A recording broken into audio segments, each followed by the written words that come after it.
detenerme un poco más en los temas que son un poco complicados de entender.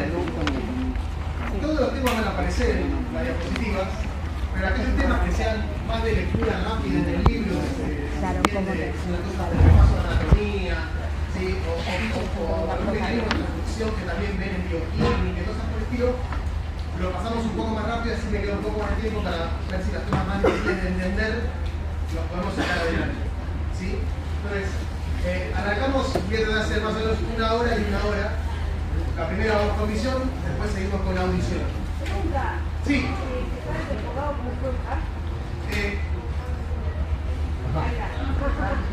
¿Qué hice recién? ¿Qué hice enfocar? ¿Qué es enfocar? Siempre alguien me ayuda. No, ¿qué es enfocar? ¿Qué es poner el foco? ¿Qué hice? Fuerte, fuerte, que no escucho. Aumenté la resolución de la imagen. Falso. Yo me cambié la cantidad de píxeles que tiene la pantalla. No es lo mismo resolución que foco, ¿no? Usted puede tener una cámara, un cañón que tiene 4K y transmite en alta resolución, que no tenemos. Este tiene 640 por 480 como los VGA viejos. Modifiqué ¿qué? La relación de qué lentes. De los que tiene adentro esto. ¿Qué es una lente entonces? ¿Qué es enfocar?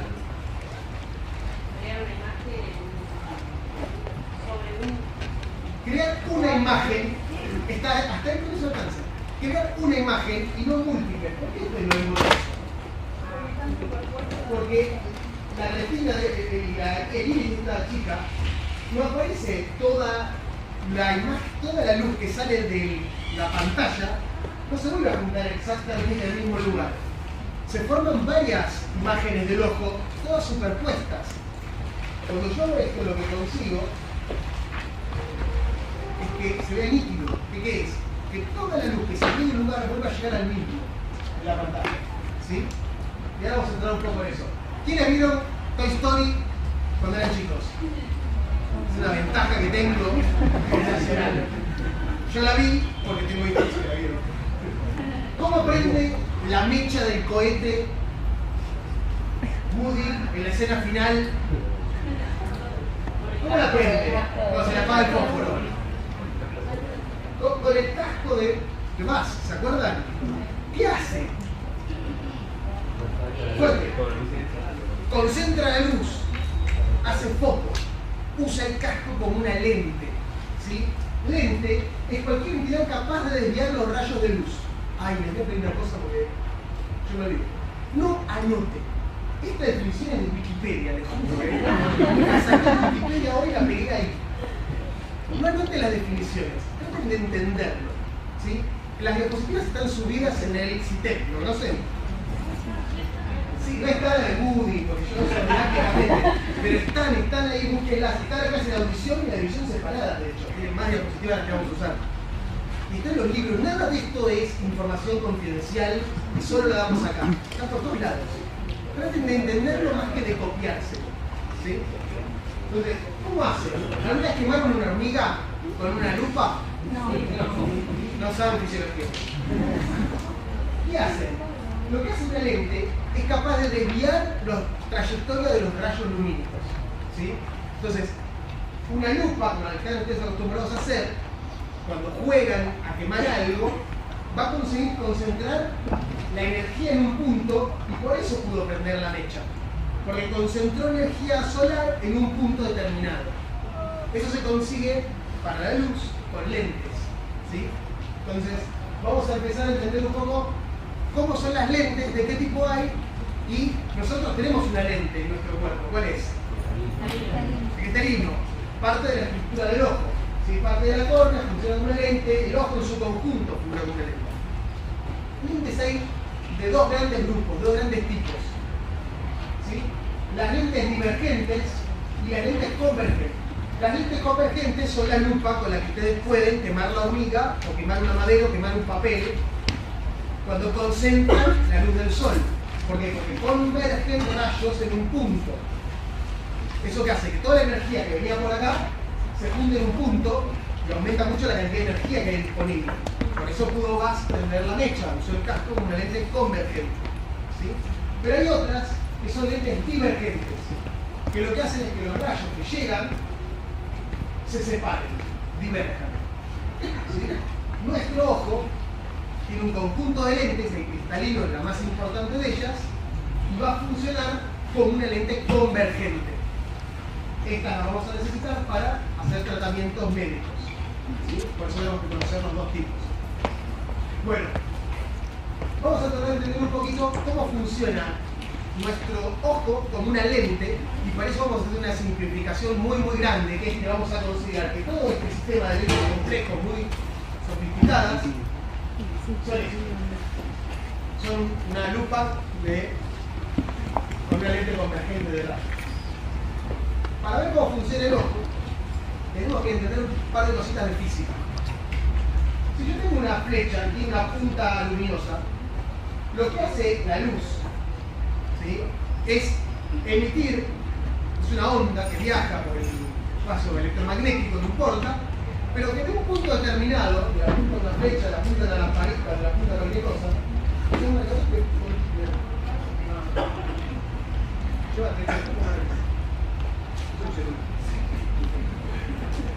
La luz que se emite de un punto determinado irradia en todas las direcciones. Si no estamos hablando de un puntero láser, estamos hablando de este punto de la pantalla, yo voy a tener rayos de luz que salen despedidos en todas las direcciones. Si no, no lo podríamos ver. Entonces todos pueden ver la punta de este puntero. ¿Por qué es? Porque la luz del techo llega, pega acá y se refleja en todas las direcciones para llegar a cada una de sus retinas. ¿Sí?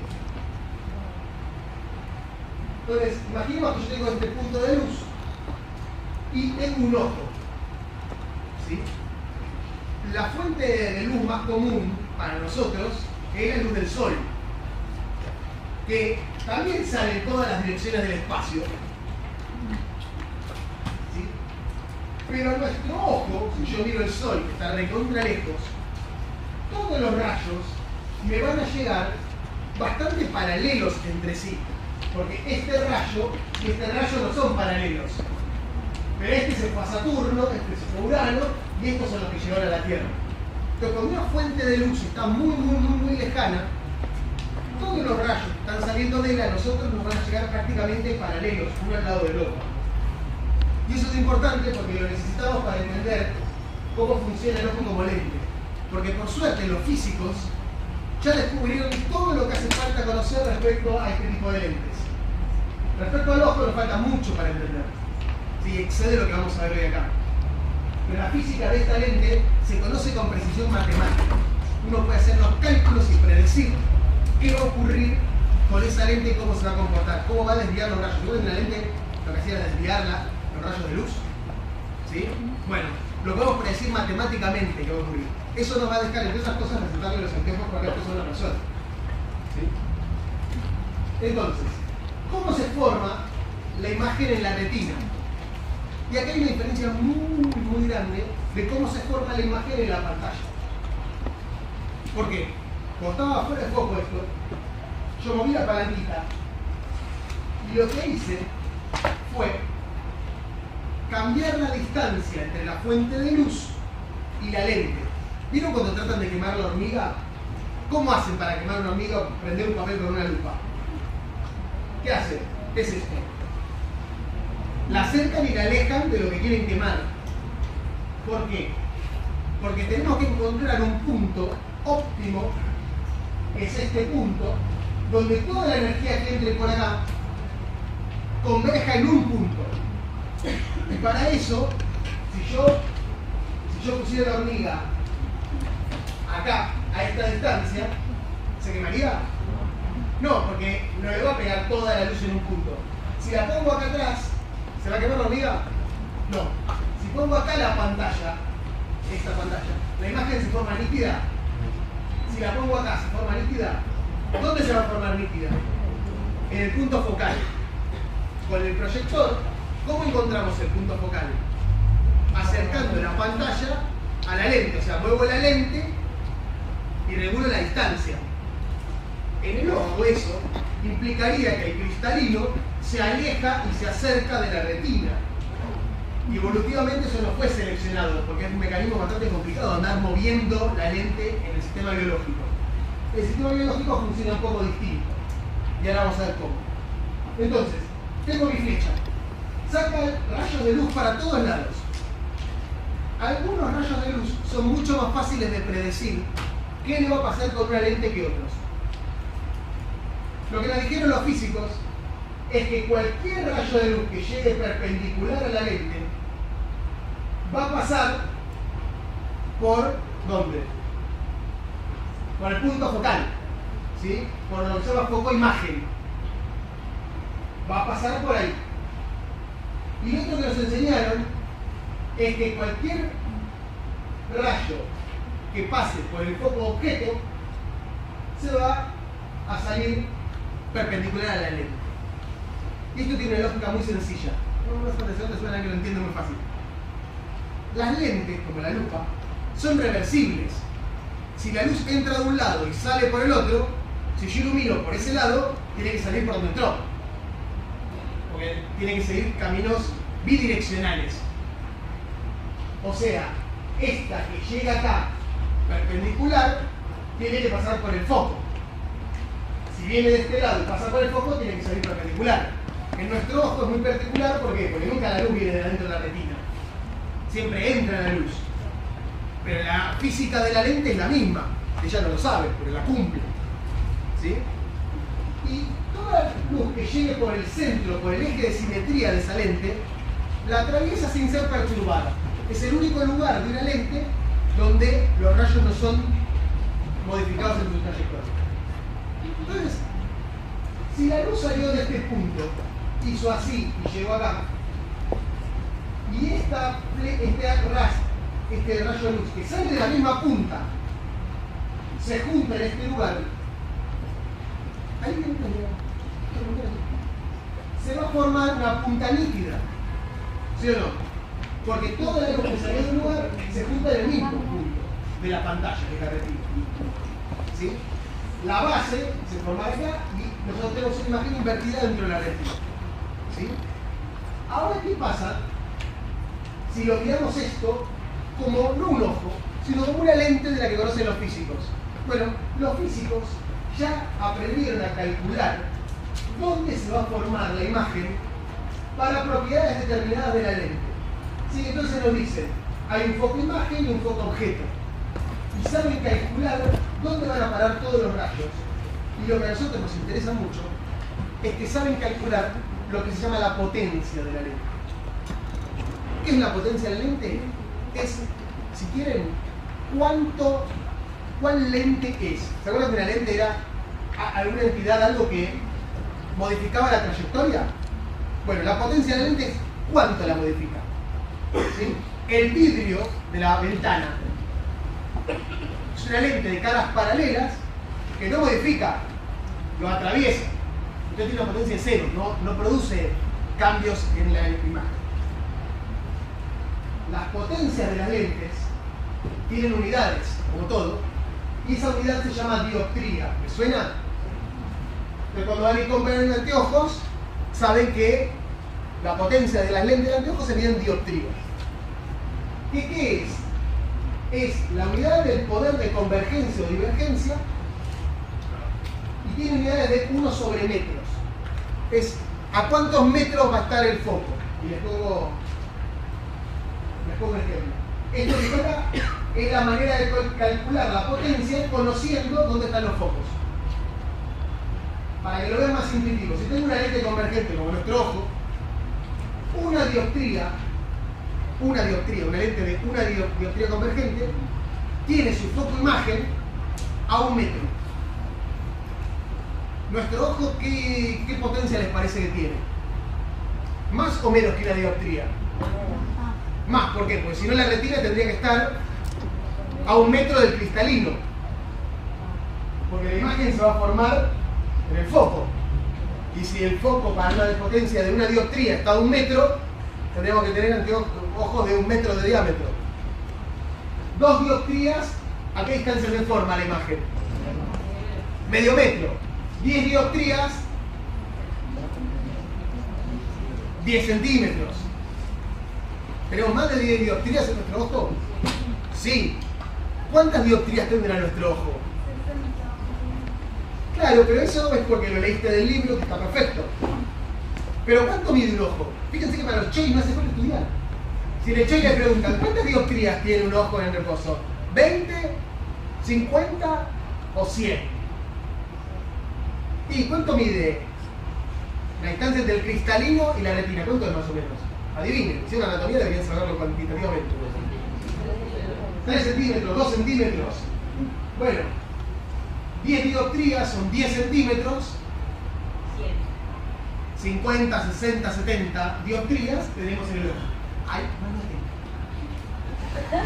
Porque es mentira. Porque si tuviéramos dioptrías fijas, ¿qué querría decir? Todos veríamos lo mismo. Que solo veríamos cosas que están en foco a una determinada distancia. Pero yo puedo ver en foco el cartel que dice salida de emergencia allá, o lo que está notando ella acá. ¿Y eso cómo lo hace la lente de la lupa para quemar la hormiga? Cambiando la distancia. Yo no puedo cambiar la distancia de mi ojo. ¿Qué es lo que voy a cambiar? Le voy a cambiar la potencia a la lente. Tampoco puedo cambiar la lente, porque sacar el cristalino, me pongo otro cristalino. Y eso lo hacemos. ¿Cuándo? Los lentes. Cuando tenemos algún trasplante de cristalino o cuando agregamos lentes intraoculares para correcciones por cirugía. El fenómeno del que estamos hablando tiene nombre y se conoce como fenómeno de acomodación. Tengo que ir mirando mucho el tiempo para meter la clase en el tiempo que vemos. Entonces, si yo tengo un objeto que está en el infinito, estoy mirando algo que está muy lejos, la imagen se me está formando en la retina de manera correcta, con esta composición del ojo. Pero si ahora el auto empieza a venir hacia mí, estaba lejos, estaba allá en el horizonte, ruta 2, y empieza a venir, se empieza a acercar. Si yo aplico lo que aprendí de física, digo, bueno, ahora esto viene por acá, sigue pasando por el foco. Imagen. Este que entra por el foco pasa paralelo. ¿Dónde se forma la flecha de manera nítida? Atrás de la retina. Si yo me paro en la retina, acá, en ese punto, mi retina, ¿cuántas puntas de flecha veo? Este ojo, en esta configuración, ¿cuántas puntas de flecha va a haber? Infinitas. Va a haber desde acá hasta acá, todo esto puntas de flecha. Porque acá en el medio hay otros rayos que caen acá en el medio. ¿Me siguieron? Yo dibujé 2 rayos. ¿Cuántos rayos salen de acá? Infinitos. Que se van a estar formando en un continuo desde acá hasta acá. ¿Voy a ver nítida? ¿Voy a ver en foco esa flecha? No. Porque va a pasar lo mismo para la punta que para la base. También se va a distorsionar. ¿Qué le pasó a esta lente? Le falta potencia. No está haciendo que los rayos converjan lo suficiente. ¿Se dan cuenta? Se está formando atrás. Podría agarrar y alejarla. Y entonces formaría la retina. Pero no puedo. ¿Qué puedo hacer? Aumentarle la potencia. ¿Cómo aumenta la potencia? Aumentando la curvatura de la lente, haciéndola más convexa. ¿Sí? Entonces, de acá a acá hay un mecanismo, que lo vamos a ver, se llama mecanismo de acomodación, que lo que hace es corrige la curvatura, vuelve al cristalino más curvo y le aumenta su potencia. ¿Cómo me doy cuenta que aumentó la potencia? Porque ven que el foco se acercó. Antes era de 2 metros y ahora está en 1 metro. Antes estaba en 2 metros. Es 1 sobre la distancia.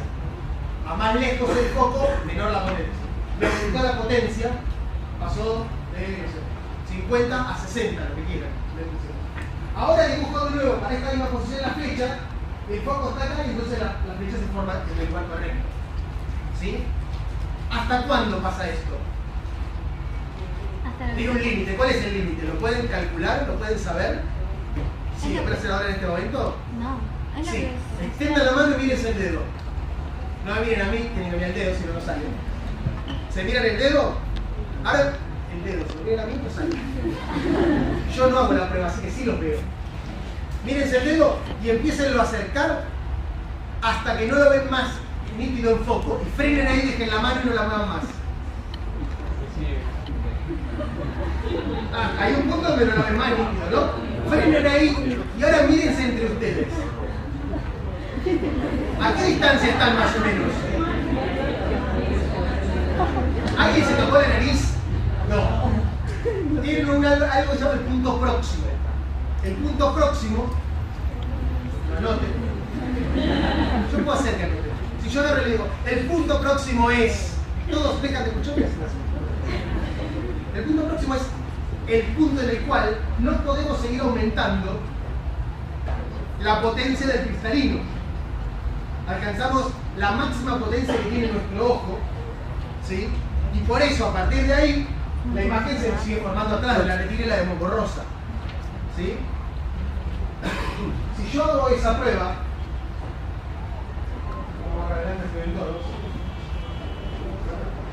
yo hago la prueba, a mí me pasa esto. Yo llego acá. Sos estrábico. ¿Qué? Sos estrábico. No, soy viejo. Ah. La capacidad de acomodación de nuestro ojo va disminuyendo con la edad. Esta es la amplitud de acomodación. No es la potencia total del ojo, ¿sí? Es cuánto puede variar la potencia. Lo máximo que puede variar son unas 13 dioptrías, ¿sí? Sobre las 30, 40 que tiene, nos puede llevar a 50 y pico. 13 dioptrías es lo máximo que puede acomodar, es la máxima potencia que puede agregar. Y eso ocurre cuando están en la edad de ustedes. Fíjense que están acá a los 20 años, están muy bien. Mi hijo viene y me trae los dibujos y me dice, mirá papá, mira, y me lo pone acá. Yo ya desarrollé presbicia, que es la pérdida de capacidad de acomodación. Y él me lo pone acá porque mira acá, mira el foco. Dice, mirá bien el dibujito. Él tiene esa distancia focal. Yo ya no la tengo, ¿por qué? Porque a medida que pasan los años, los 44, estoy acá, perdí 8 dioptrías de acomodación respecto a ustedes, ¿sí? Y en cualquier momento me tengo que poner algún tipo de corrector para eso. ¿Cómo se produce la acomodación del cristalino? Esto se lo explico un poco en detalle porque es un poco antiintuitivo y medio extraño. Y en los libros no está muy claro.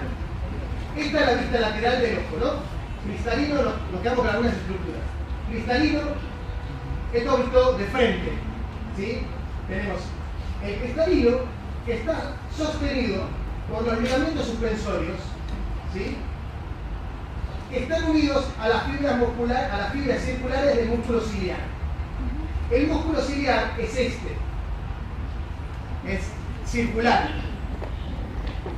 Si hago el corte así, del cristalino, el ligamento y el músculo. El músculo, si pongo la mano acá, saldría así, daría la vuelta y entraría acá. ¿Me siguieron? Bien. Entonces, si yo miro esto en un objeto distante, que es esta, estoy en esta condición, ¿sí? Donde hay un cristalino con poca potencia, para visión lejana. Estoy en el objeto distante y miro esto, representado esquemáticamente, voy a ver el cristalino y los ligamentos son como unos resortecitos, no son músculos, son ligamentos. Son como unos, funcionan como si fuera un resorte, que hay un montón, ¿no? Entonces, si esto mismo lo miro de frente, voy a ver el cristalino, que es redondo, de frente, y los ligamentos que hay todos sosteniéndolo así. Y este es el músculo ciliar. ¿Qué pasa si yo lo que hago ahora es contraer el músculo ciliar? Si yo contraigo un músculo lineal, lo contraigo, ¿qué hace? Se acorta. Ahora, si yo tengo un círculo y lo contraigo, ¿qué hace? Se cierra, ¿sí? Se reduce su diámetro. Al hacer esto, los resortes que estaban tensionando el cristalino, ¿qué hacen? dejan de tensionar. El cristalino, por naturaleza, es más bien esférico. En esta condición, con los ligamentos en tensión, está aplanado porque es, imagínenselo como un globo lleno de agua, una bombita de agua, que la agarré de los costados y tiré. ¿Qué hizo? Se aplanó, se volvió más discoide, ¿sí o no? Bueno, si yo suelto ahora, ¿qué va a pasar con la bombita de agua? Se va a volver un globito de vuelta. Bueno, eso es lo que hace el cristalino. El cristalino en esta posición está relajado. El cristalino, ¿sí? Los ligamentos se relajaron y el que está en contracción es el músculo ciliar, ¿sí? Entonces, con la edad, lo que va pasando es que estos músculos, el ciliar, va perdiendo fuerza y además el cristalino se vuelve un poco más rígido. Entonces, lo que cuesta es conseguir contraer el músculo ciliar para que ese cristalino se relaje. A mí lo que me pasa es que mi músculo ciliar no tiene suficiente fuerza y no consigue llegar a este estado, ¿sí? Y por lo tanto no puedo curvar tanto mi cristalino, y a más curvatura, más potencia, ¿sí? ¿Se entendió? ¿Quedó claro? ¿Quién se ocupa de contraer el músculo ciliar? Siguiente problema, porque todo ocurre aquí en el contrario. Es un reflejo autonómico que está bajo el control fundamental del sistema parasimpático. Autónomo lo vamos a ver, no me acuerdo cuánto más adelante. Pero vamos a ver. La idea es que esto es un reflejo, no es voluntario. Yo decido dónde hago foco, yo quiero mirar aquel cartel, pero el reflejo ocurre de manera automática, ¿sí? Y el reflejo lo que hace es algo un poco más coordinado. Aumenta la curvatura del cristalino para la visión cercana, le da mayor dioptría a mi cristalino, le da más potencia. Además, hace miosis. Esto aumenta, le da mayor profundidad de campo. Voy a ver más cantidad de distancia en foco que la que está en el infinito. Créanmelo, hoy no tenemos tiempo para esto. Y también produce convergencia ocular. Cuando ustedes hacen la prueba del dedo este, ¿qué pasa con sus dos ojos? Se ponen disquitos. ¿Por qué se ponen disquitos? Porque si cada ojo siguiera mirando como al infinito, vería dos imágenes, una distinta en cada ojo, y no tendría visión binocular. Entonces, a medida que algo se acerca, las tres cosas se disparan como reflejo de acomodación a la visión cercana.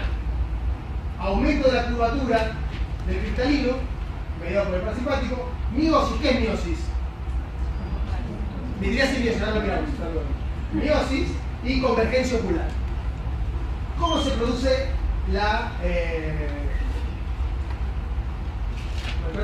¿Cómo se produce la miosis? La pupila, ¿qué es la pupila? Es un espacio vacío. Es un espacio, guarda con eso. Cuando uno dice se contrae la pupila, ¿no? Lo que se contrae puede ser el iris, pero la pupila es un espacio virtual, no hay nada, ¿sí? Acá tenemos un ojo visto de frente, ¿sí? Esta es la cara anterior, ¿sí? Tenemos el iris, que es un diafragma para los que sapan algo de fotografía, les va a servir, ¿sí? Y lo que hace que es regular la cantidad de luz que entra al ojo, ¿sí? Cuando está una pupila que apenas deja pasar luz, nos va a servir para plena luz del día.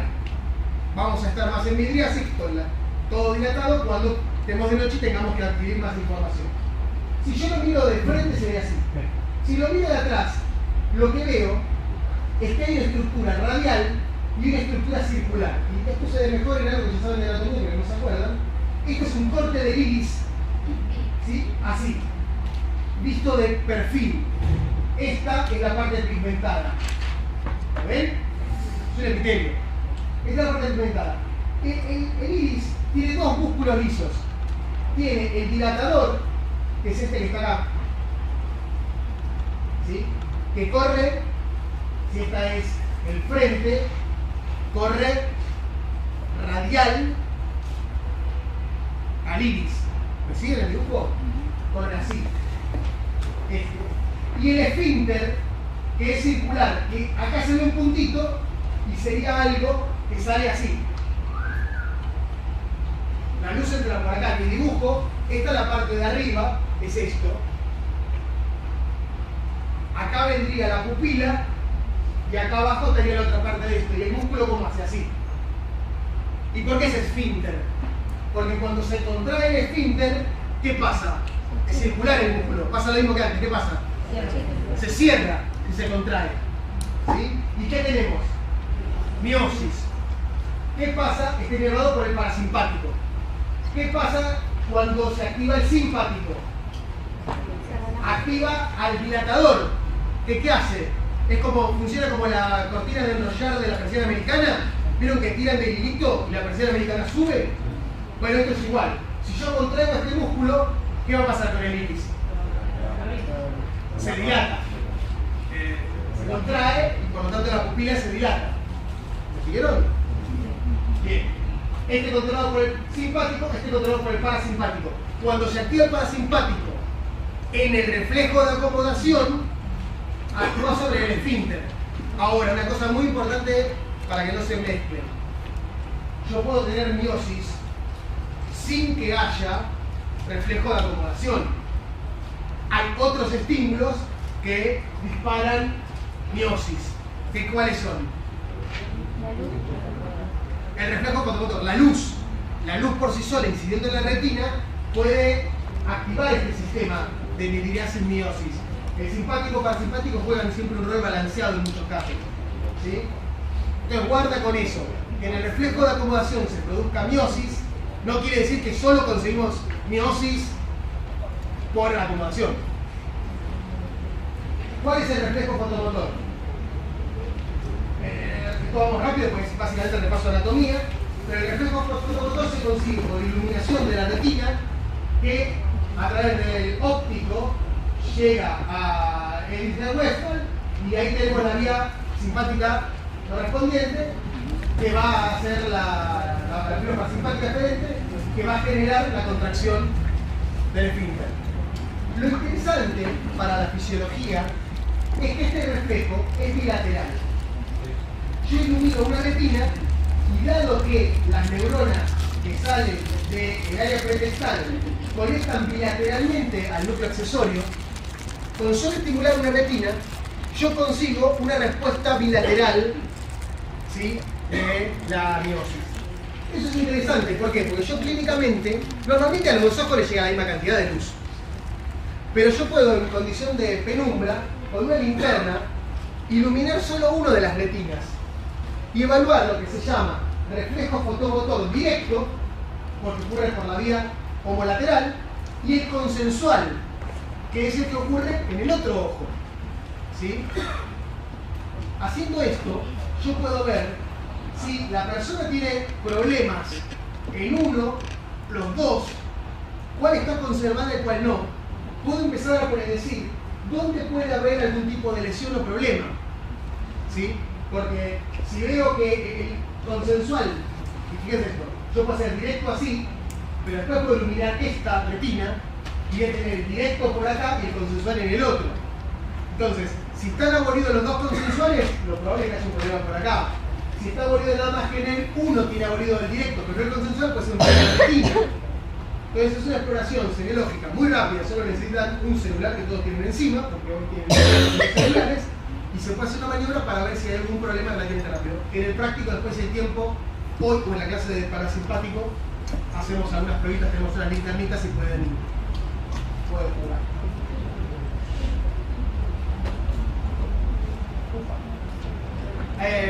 Problemas. Este es un ojo normal, hemétrope. Forma su imagen correcta de la retina. Ahora, ¿quiénes son hipermétropes acá? Levante la mano. ¿Hipermétropes? 1, 2, 3, 4. Son tímidos los hipermétropes. 4, ¿verdad? ¿Quiénes son miopes? La miopía es mucho más frecuente, se las voy a enseñar las dos. Con el mismo peso. Hipermetropía. ¿Qué tienen problema los hipermétropes? ¿Para ver de cerca o para ver de lejos? De cerca. ¿Por qué? Cuando ven de lejos, lo que les pasa a ellos es esto. Cuando un hipermétrope ve de lejos, tiene un problema. Es que su imagen se le forma atrás de la retina. ¿Cuál es el problema que se forma atrás de la retina? Que veo borroso. ¿Cómo lo puedo solucionar eso? ¿Lo puedo solucionar de alguna manera? No, sin lente de contacto, sí. Puedo cambiar el cristalino. A esta configuración de ojo, ¿le sobra o le falta poder de acomodación? ¿Quién dice sobra? Levante la mano. Las manos altas. Altas. ¿Quién dice le falta? Ella empezó a levantar la mano, la video, pero no. Aprovechen hoy, que es gratis. En el final sale caro. Si tuviera exceso de acomodación, exceso de potencia, ¿la imagen se formaría adelante o atrás? Adelante. Potencia es cada vez más cerca la imagen. ¿A este le falta o le sobra poder? Le falta, ¿ves que la imagen se forma atrás? ¿Cómo puedo mejorar esto yo con un ojo? Sí, ¿qué hago? Acomodo un poquito.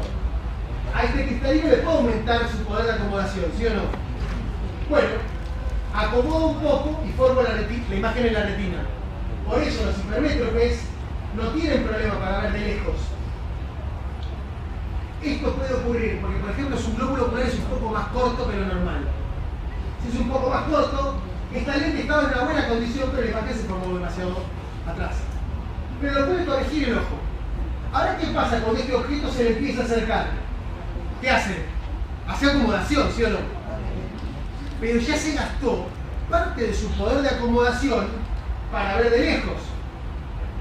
Entonces, cuando le empieza a acercar el objeto, su punto próximo, ¿dónde está? Más lejos que lo habitual. Y agarra el diario, lo pone acá y no lo puede leer. ¿Cómo lo corregimos? Con lentes. ¿Qué lente le damos? ¿Le falta o le sobra poder de convergencia a este ojo? Le falta. Entonces, ¿qué lente le damos?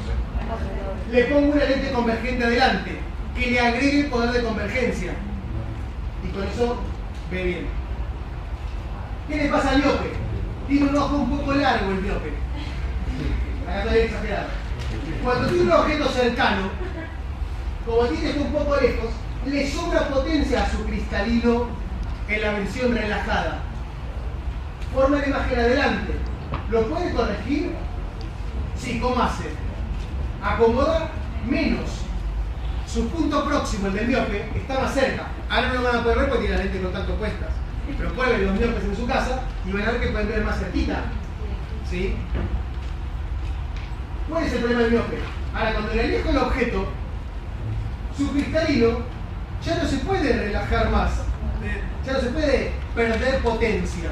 El músculo ciliar se relaja, pero tiene un máximo de relajación. Y entonces, cuando el objeto está lejos, ¿qué le pasa? Se le forma adelante, tiene demasiada potencia para ese objeto. ¿Qué lente le ponemos? Divergente. Es como que le bajamos la potencia de su ojo en esa visión lejana. Sí. Cuando decís divergente es lo mismo que cuando el oculista me dice que tengo menos tanto. Positivas son convergentes, negativas son divergentes.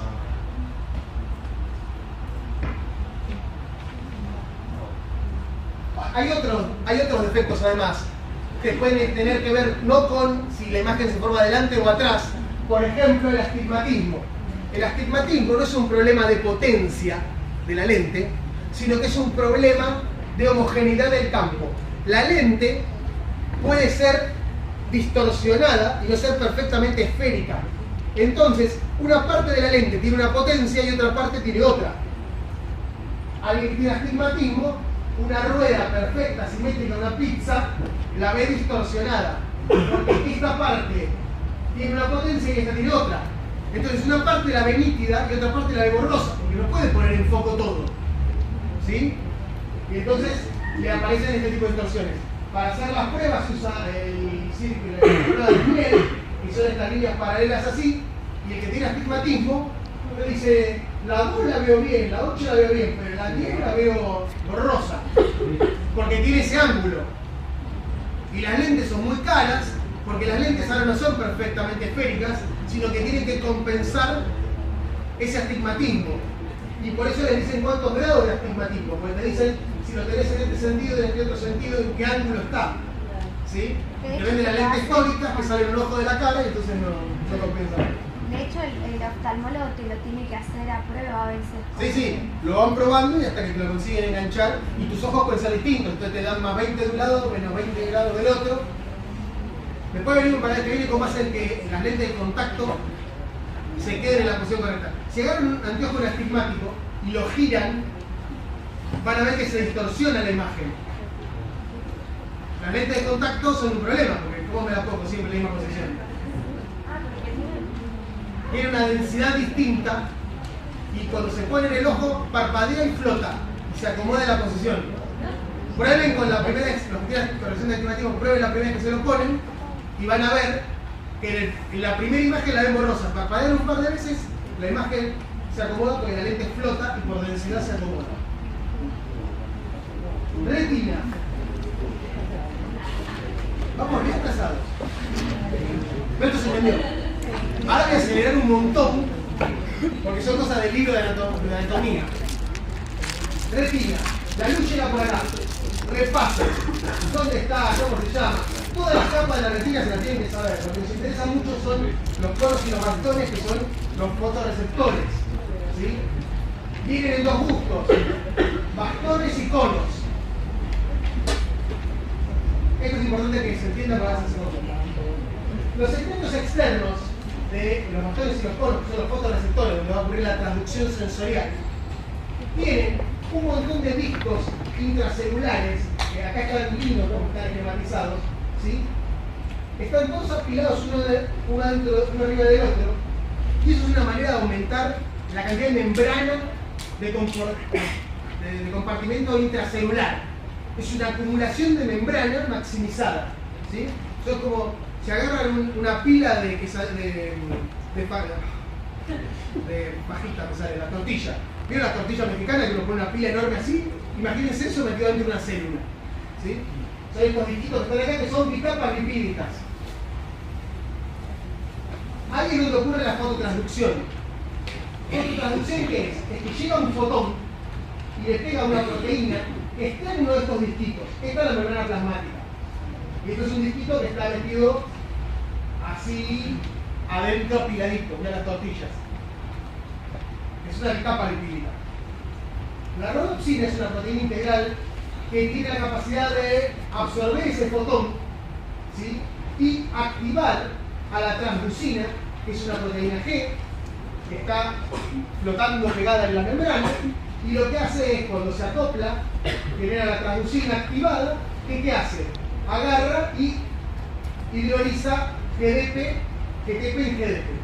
Se disocia la subunidad alfa, que va a pegarle la fosfodiesterasa. Esto es bioquímica de la vascula. Fosfodiesterasa, que está también en la membrana, dependiente de la proteína, ¿y qué hace? Se activa. Y cuando se activa, ¿qué hace la fosfodiesterasa? Agarra GMP cíclico y lo degrada en GMP. ¿De dónde viene este GMP cíclico? De la guanidinato ciclasa, que también está en la membrana del disco, ¿sí? La guanidinato ciclasa gasta energía, agarra un GTP y transforma en un GMP cíclico. Hasta acá todo bárbaro, ¿no? ¿Qué hace este GMP cíclico? En la membrana plasmática tenemos unos canales que son canales ligando dependientes. No son voltaje dependientes, no son mecano dependientes, son ligando dependientes. ¿Y cuál es su ligando? GMP cíclico. Cuando tienen GMP cíclico, ¿qué les pasa? Cuando tienen GMP cíclico pegado, se abren. Cuando yo saco el GMP cíclico, se cierra. ¿Qué pasa entonces con la luz? Llega la luz, se da toda esta cascada y lo que va a hacer ellos es que baje el GMP cíclico. Si baja el GMP cíclico, ¿qué va a pasar con los canales? Se cierran y esta corriente despolarizante que estaba entrando desaparece. ¿Sí? De esto hay mucho, esto tiene un rol fundamental en la amplificación, porque con un fotón voy a activar muchas fosfodiesterasas y voy a generar muchos GMP cíclicos, voy a degradar muchos GMP cíclicos. ¿Sí? Se amplifica enormemente y es muy rápido todo eso. Una cosa importante que les tiene que quedar sonando por ahí, no vamos a tener tiempo para entrar en detalles, es que esta guanidinato ciclasa es modulable por calcio. Y por estos canales entra calcio, y este calcio puede producir adaptaciones a la oscuridad y a la luz, porque regula la actividad y la cantidad de GMP cíclico sobre el cual oscila. Si yo estoy en oscuridad puedo estar acá y oscilar así, y cuando hay luz puedo estar acá abajo y oscilar así. Y en los dos casos veo diferencias. ¿Cómo se activa la rodoxina? Bueno, tiene la rodoxina un cofactor, el retinal, que es esta estructura que está acá, que es sensible a la luz. Cuando se le pega un fotón, cambia de configuración cis a trans. Esto es inestable, ¿sí? Pasa de la rodoxina activa la transducina, pero esto revierte esta condición un tiempo después. Esta transición es instantánea para nuestros parámetros fisiológicos, se vuelven de picosegundos, y esto hace que la respuesta de activación de transducina sea muy rápida a la luz. Porque si no, veríamos todo con delay. Yo veo algo que ya ocurrió en la realidad, hasta que me llega la luz se procesa, y eso no es muy evolutivamente adaptativo. ¿Sí?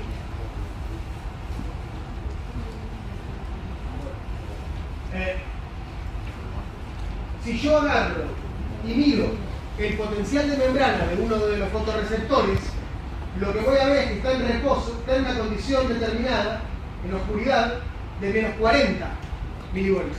Tiene que estar despolarizado. ¿Por qué? Porque cuando hay oscuridad, esto no está funcionando y no se está degradando el GMP cíclico. ¿Sí? Solo se está sintetizando por la guanidotociclasa. Entonces, ¿cómo están los canales? O sea que está entrando sodio todo el tiempo. Cuando llega la luz, lo que ocurre es que los canales se cierran y la célula se hiperpolariza. La magnitud de la hiperpolarización depende de la intensidad de la luz. ¿Sí? Y entonces es algo medio extraño que tiende a confundir, que es esto. A mayor intensidad de luz, mayor hiperpolarización y menor liberación de glutamato por estas células, porque está más hiperpolarizada. ¿Y por qué se libera el glutamato? Porque si yo estoy en la oscuridad, lo que está viendo es que entra sodio por los segmentos externos, fluye por los internos, sale potasio, porque está despolarizándose, y tengo una circulación de corriente y la concentración se la tiene por la bomba sodio-potasio TPasa, parecido a una neurona. Pero es una neurona que está despolarizada. Por lo tanto, ¿qué está haciendo acá?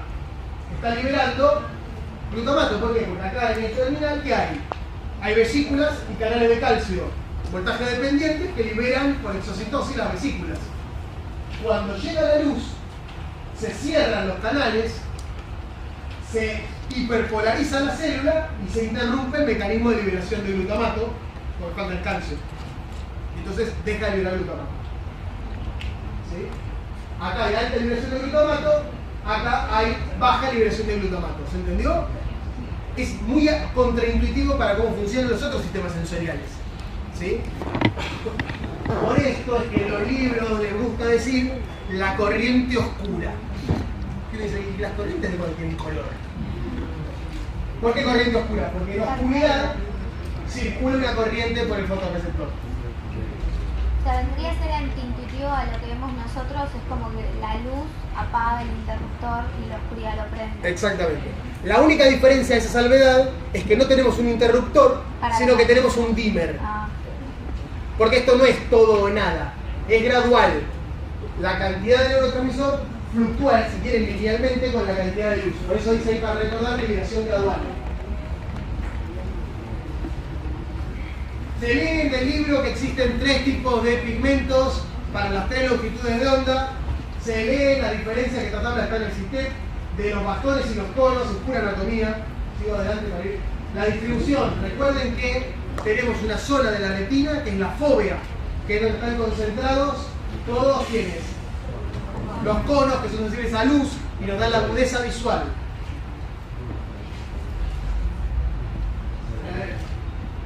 No tenemos tiempo, después averigüen por qué los piratas usaban un parche en el ojo. Elijan centro on-off o los piratas. Los piratas andaban en la cubierta del barco y no había luz eléctrica abajo de todos los mapas. Entonces quien la maneja tenía un ojo adaptado a oscuridad y un ojo adaptado a luz visible. Cuando bajaba a mirar el mapa, se pasaba el parche al otro lado, levantaba el parche y miraba el mapa con el ojo adaptado a la oscuridad. porque la adaptación a la oscuridad para aumentar la sensibilidad tarda bastantes minutos y se la pegaba contra algo. En la cubierta no era el coqueto, si le gustaba mostrar su cicatriz. Era para eso. Bien. Centro receptivo con off. El cuco de visión, ¿no? Y nos quedan 4 minutos. Desaceleramos un poco porque esto es difícil de entender. Este experimento es así. ¿Se acuerdan que en la retina teníamos los fotorreceptores, las células bipolares y las células ganglionarias, que son las que dan origen al nervio óptico y mandan sus potenciales de acción a todo el sistema nervioso central? Son la salida de la retina, ¿no? Nosotros sabemos que, por ejemplo, una célula ganglionar tiene un campo receptivo, que es la región del espacio que yo le ilumino y respondo. Es circular en este caso, y este experimento es así. Yo estoy registrando una neurona. Vamos a hacer así. Lo que se encontró al principio fue que si yo registraba una de estas neuronas y había un nivel de iluminación medio, estábamos en penumbras, y le iluminaba el centro de su campo receptivo, veía que esta célula disparaba potenciales de acción. Macanudo es una célula que se activa, parece somatosensorial esto, ¿no? Si después iluminaba todo homogéneo de vuelta, la célula dejaba de disparar. Fantástico. Pero encontraron otras neuronas que cuando hacían esto mismo, al lado de esta, se inhibían, dejaban de disparar. Y a esta la llamaron de centro on y a esta la llamaron de centro off. ¿Por qué? Centro on, porque la iluminación del centro de su campo receptivo las activa. Centro off. ¿Qué pasa cuando la de centro on, yo ahora la apago en el centro? O sea, imagínense que esto que está acá no es oscuridad, es penumbra. Pero ahora en el centro lo oscurezco más al centro de ese campo receptivo. Lo que va a hacer es, se va a inhibir. Mientras que las de centro off, ¿qué van a hacer? Se van a activar. Esto era raro. Se fueron a ver por qué ocurría e hicieron este experimento que está acá. Este es el campo receptivo. Tengo una sola célula, un solo fotorreceptor, pero tengo las dos células de arriba, la centro on y la centro off. ¿Ven? Es verdad esto. Cuando ilumino, es el mismo experimento de antes, ilumino el centro, esto es purges para los que lo pueden entender. Cuando ilumino el centro, ¿qué hace la centro on? Se despolariza. ¿Qué hace la centro off? Se inhibe. T1 y T2 son este tiempo y este tiempo. ¿Sí? ¿Lo entienden el gráfico? Sí. Cada palito es un potencial de acción. No voy a decirles eso. Sí. A los que no. Cada palito es un potencial de acción. Ahora, si yo registro qué le pasa al fotorreceptor, ya lo sabemos, se les enseñé recién. ¿Qué le va a pasar al fotorreceptor cuando lo ilumino? Se hiperpolariza. Lo vimos antes, ¿no? Tenía una despolarización interna, se hiperpolarizó. Cuando vuelve a la oscuridad, ¿qué pasó? Esto que está acá, ¿ven que de acá a acá se despolarizó un poco, pese a que el estímulo fue constante? ¿Cómo se llama eso? Adaptación. ¿Sí? Pese a que el estímulo es constante, de T1 a T2, el estímulo es constante. Sin embargo, el receptor algo le pasó, que empezó a liberar un poquitito más de glutamato. Esa es la adaptación, en este caso a la luz. Bien, pero se hiperpolarizó. Si se hiperpolariza, ¿qué pasaba con el glutamato? ¿Aumenta o disminuye la liberación? O sea que acá, mientras le ilumina el centro, va a haber menos glutamato. ¿Cómo se explica esta diferencia entre las dos ganglionares si el fotorreceptor hace lo mismo para las dos? Bueno, ¿quiénes son las culpables? Las bipolares. ¿Sí? Que las bipolares no generan potenciales de acción, sino que liberan más o menos glutamato. ¿Cuál es la diferencia entre estas dos? Bueno, la diferencia es que estas que inervan a las ON tienen un receptor metabotrópico de tipo mGluR 6, receptor metabotrópico de tipo 6, que es inhibitorio. Mientras que la otra tiene el AMPA cainato convencional que ustedes conocen, que deja entrar sodio y despolariza. Entonces miremos cómo funciona esto, ahora que se entiende todo. Miremos primero la de centro off. Yo tengo el fotorreceptor, venía liberando glutamato y de repente dejó de liberar glutamato porque se hiperpolarizó por la luz. Si no hay glutamato, ¿se activan los AMPA? No. O sea, esta célula se deja de activar. Si se deja de activar, ¿qué hace? ¿Libera más o menos glutamato? Vamos de vuelta. Esta es una célula que va a liberar glutamato ¿cuándo? Cuando se hiperpolariza o cuando se despolariza. Cuando se despolariza libera glutamato. ¿Sí? Si yo, miremos el basal, T0, penumbra. ¿Hay mucha liberación de glutamato acá? ¿O poca? ¿Mucha o poca? Fuerte todos porque así yo me doy cuenta si me siguen o no. Mucha. ¿Se va a activar el AMPA cainato? ¿Va a despolarizar la célula? ¿Va a liberar mucho glutamato ella? ¿Va a activar a las AMPA cainato de la ganglionar? Sí. ¿Va a haber potencial de acción? Sí, acá. Ahora llegó luz. Esta dejó de liberar glutamato. Por lo tanto, esta ¿qué hizo? No se despolarizó, se hiperpolarizó, volvió al reposo. Dejó de liberar glutamato y ¿qué hizo? Esta dejó de recibir glutamato que la activaba y entonces ¿qué hace? Se silencia. Es la vía más tradicional y canónica, si quieren, es lo que uno esperaría que pase. Pero en esta vía, acá libera glutamato en la oscuridad. Cuando llega la luz y se hiperpolariza, dejó de liberar glutamato, que era inhibitorio. ¿Qué le va a pasar a esta célula? Se va a despolarizar, ¿lo ven? Esta es esta, y esta es esta. Se despolariza, ¿por qué? Porque estaba entrando algo inhibitorio, que lo suprimí. Al despolarizarse, ¿qué hace? Libera más glutamato y activa esta sinapsis, y esta sinapsis es excitatoria, y esta célula ¿qué hace? Se activa, dispara potencial de acción. La única diferencia entre los dos circuitos, la única diferencia es esta sinapsis. Que esta es inhibitoria y esta es excitatoria. Así de simple. Perdón, la azul y la del costado que vos mostraste recién, la azul es la que tiene el centro on. Esta que está acá es centro on. Y la bipolar se llama bipolar de centro on, porque ella se despolariza, si quieren, cuando llega la luz. Se pone un poco más complicado, lamentablemente, para todos ustedes. ¿Por qué? Porque hasta ahora estuvimos mirando el centro, pero esto también tiene periferia, ¿no? Porque si no, ¿por qué hicimos este experimento así? Este que está acá es el mismo experimento, pero ahora puedo hacer la parte complementaria, que es oscurecer el centro. Esto debería después en el libro, pero es exactamente igual que esta parte de acá, pero al revés. Ahora el fotorreceptor se despolariza más, va a liberar más glutamato y la ON se va a inhibir y va a dejar de disparar. Esta, como hay más glutamato que es excitatorio, se va a despolarizar y va a liberar más potencial de acción. Vamos con la periferia. Esto es lo mismo que antes, igual, pero ahora agregué un fotorreceptor en la periferia. ¿Lo ven? Y en él, y esto que tenemos un sonido, él será centro de otra ganglionar que está acá al lado. Pero para esta ganglionar, él es periferia. ¿Siguieron?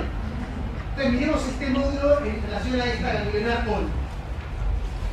Esta parte de acá es la misma que antes. ¿Sí? De 0 a T1, o sea, de 0 a T1, hasta T1, es igual que antes. Y de hecho, cuando ilumino el centro, lo que veo es que aumenta la frecuencia de disparo. ¿Lo ven acá? Esto es igual que lo de antes. Se hiperpolariza porque es inhibitoria. La bipolar se despolariza. Esta es la línea. Se despolariza, porque se deja de inhibir, aumenta la frecuencia de esta. ¿Qué es lo que dijo el que hizo el experimento? Bueno, ahora, si además de iluminar el centro, ilumino el centro y periferia, se va a activar más. Si estimulo el centro, se activa, le estimulo todo su campo receptivo, ¿qué va a pasar? Va a haber más potencial en acción. ¿Qué ocurrió? No. Eso fue muy sorprendente en su momento y les dieron el premio Nobel a Judy Luise por descubrir este tipo de cosas. Premio de medicina. ¿Por qué? Porque lo que apareció acá es algún componente nuevo, algún jugador nuevo que no teníamos dando vueltas. ¿Qué quiénes son? Son las células horizontales. Las células horizontales son interneuronas que conectan a los fotorreceptores entre sí. ¿Sí? Son activadas por el fotorreceptor. O sea, cuando el fotorreceptor se activa, ellas se activan y genera una inhibición retrógrada sobre el mismo fotorreceptor. Pero no solo actúan el fotorreceptor así, sino que también trasladan información horizontal. ¿Sí? Las bipolares no reciben información de la periferia. Es este eje. Pero las horizontales sí, por eso de ahí su nombre. Entonces, ¿qué pasa cuando yo estoy activando el centro? Cuando estoy activando el centro, lo que veo es que al activar el centro, el fotorreceptor deja de liberar glutamato. O sea que él va a dejar de activar a las horizontales. Por lo tanto, va a recibir menos inhibición. Pero ¿cuál es el tema? Él solito está haciendo esto en esta sinapsis, pero toda la periferia sigue manteniendo la inhibición tónica que tenía, porque todos estos siguen activos. El único, imaginémoslo de esta manera, acá hay 1 versus 2. En realidad es 1 versus toda la periferia, pueden ser cientos. Este se hiperpolarizó. Pero fíjense qué le pasó a la célula horizontal. ¿Cambió mucho su potencial? No, ¿por qué? Porque todas las demás de la periferia no se vieron modificadas. Y ellas reciben información de un montón de células. Entonces, cuando yo estoy haciendo esto, que ilumino solo el centro, influencio muy poquito a las horizontales. Pero cuando ilumino todo centro y periferia, lo que voy a estar haciendo es aumentar un montón, ¿sí? Voy a estar generando un montón de inhibición sobre todas. ¿Y ven que acá el cambio es mucho mayor? Fíjense el cambio que hay. Esta es la horizontal, ¿sí? La horizontal pasó de acá a acá cuando iluminé el centro y de acá a acá cuando iluminé centro y periferia. La hiperpolaricé muchísimo, ¿sí? Si yo la hiperpolarizo muchísimo, ¿qué es lo que va a pasar? Va a dejar de inhibir. Si dejo de inhibir el fotorreceptor ahora va a liberar más glutamato que el que liberaba. Si libera más glutamato, va a inhibir a esta. ¿Y qué hace eso? La apaga a la ganglionar. El truco está en que en la condición de iluminación del centro, las horizontales son bastante resistentes, porque toda la periferia, los conos de la periferia las siguen controlando y las dejan como estaban. Ahora, cuando las apago a todos los fotorreceptores, todas las horizontales se silencian y dejan de inhibir a quién, al fotorreceptor, que era inhibitorio. Y por eso veo esto. Mastíquenlo, lo leen del libro, ¿sí? Van a ver que cierra.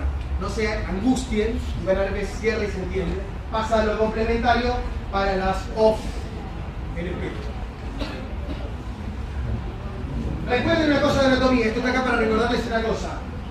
La retina, el nervio óptico, no termina nada más que en el núcleo folicular lateral, no sé dónde está, en el núcleo folicular lateral.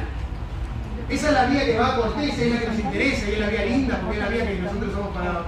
Pero también tenemos terminaciones, cuando nos usa el tema óptico, en el hipotálamo. Esta la vamos a necesitar cuando veamos ritmos circadianos para entender cómo se regula el hipotálamo en el ritmo circadiano por la luz. No el pretectum. ¿Por qué? Porque acá donde están el fotomotor, sin esta terminación del fotomotor, del folículo superior no tendríamos fotomotor. Folículo superior, pretectum, reflejos, movimientos de orientación de la cabeza, montones de reflejos están por acá. Así que ojo cuando se acuerdan de la parte de anatomía, porque siempre se acuerdan de retina, tálamo, corteza visual primaria. Sí, pero hay un montón de cosas que quedan antes y son muy importantes.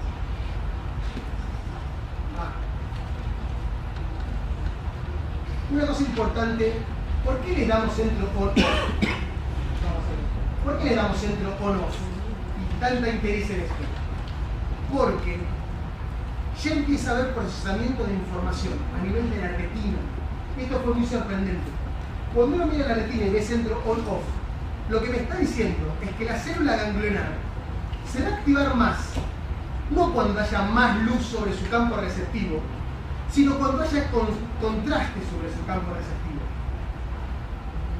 Y eso es porque nosotros, nuestro sistema visual, está preparado para detectar bordes. Nosotros definimos los objetos básicamente por sus bordes. ¿Cómo saben ustedes que acá hay una pantalla entre esta parte y la pared? No porque me aparece uniforme, no porque es uniforme, sino porque ven esta raya. Si yo acá tuviera un degradé muy finito de color, no se darían cuenta dónde está la raya y dónde está la pantalla. Nuestro sistema está preparado para detectar bordes porque eso es lo que define objetos, ¿sí? Sus contornos básicamente. Entonces, las células en la retina ya son sensibles a eso, ya se activan más. Si yo fijo la vista en este punto de acá, voy a tener parte de la retina que está recibiendo información homogénea y parte que está recibiendo información homogénea. Las neuronas de la retina que se van a activar más de las ganglionares son las que tengan su centro on acá y tengan periferia acá. ¿Por qué? Porque tienen una parte de la periferia en sombra, es como el experimento que estábamos al principio, no está todo iluminado parejo. Ya se empieza a detectar borde a nivel de la retina. El sistema somatosensorial no hace mucho de eso. ¿Vieron que no lo vieron la vez pasada? ¿Cómo era? No dice que la división lateral. ¿Pero dónde ocurre la división lateral? ¿Dónde? ¿Dónde ocurre la división lateral fundamentalmente? En el somatosensorial, ¿en qué lugar anatómico? ¿En el Pacini? ¿Médula? Sí, a nivel de la médula, interneuronas ya empiezan a regular algo ahí. Sí, pero a nivel central está ocurriendo toda la división lateral. Acá ocurre en la retina. Dos neuronas después del fotorreceptor. Hay mucho procesamiento en retina. Piensen cómo es el sistema somatosensorial. La aferente primario va de ahí a dónde? A sistema nervioso central. Ganglio nervioso la González está en suma y ya entró. Ya estamos adentro del. Acá hay un montón de sinapsis antes. El nervio óptico ya tiene información que es mucho más procesada que la que tiene el sistema somatosensorial. Bueno, en la corteza visual, ese procesamiento aumenta y se complejiza. Aparecen en la corteza visual primaria células que ya no solo son on-off, centro-periferia, sino que tienen, por ejemplo, direcciones preferidas. Si el estímulo visual está así, se activan distinto que si el estímulo visual está así. Hay células más complejas que detectan movimiento. Si está así es una cosa de activación, si está así es otra, pero si se mueve, se activan más. Empiezan células cada vez más complejas y lo que quiero que les quede es que de la corteza visual primaria, ¿sí? Hay dos sistemas que llevan el parvocelular, ¿sí? Y el magnocelular, con dos tipos de células ganglionares diferentes que están segregadas anatómicamente en el tálamo y que cuando llegan a la corteza visual la información se va procesando, apareciendo cada vez células que tienen más información compleja del objeto y aparecen dos vías diferentes. Una vía de información visual va hacia la corteza temporal inferior, ¿sí? Es la que se conoce como sistema parvocelular, corteza temporal inferior, y que va a aparecer referida en los apuntes que compran por ahí berretas para tener todo resumido, como la vía del qué. ¿Por qué? Porque es una vía que lleva información respecto a color, forma, tamaño del objeto. Mientras que la vía que se dirige hacia la corteza parietal posterior, la vamos a necesitar mucho en las clases de motor, esa información tiene más que ver con el dónde, con dónde está el objeto en relación al contexto. Nos lleva información espacial en relación al cuerpo. ¿sí? Movimiento, distancia y relación espacial. Y lesiones de una u otra vía pueden producir, lo vamos a ver en cognitivas, agnosias donde uno no puede reconocer el objeto, pero sabe que hay un objeto que está ahí adelante, pero no sabe si es una pelota o un banquito. O podemos tener problemas, ya vamos a ver el motor, de saber que hay un banquito, pero no poder ubicarlo especialmente. Porque estas dos vías se disocian la información en qué tipo de información visual lleva. ¿Se entendió? Yo no doy más.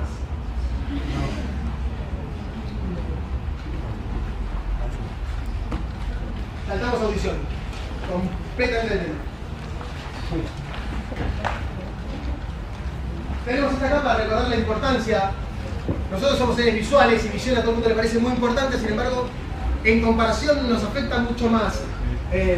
Problemas de hipoacusia quedan siempre como más relegados si uno no tiende a darle la misma importancia.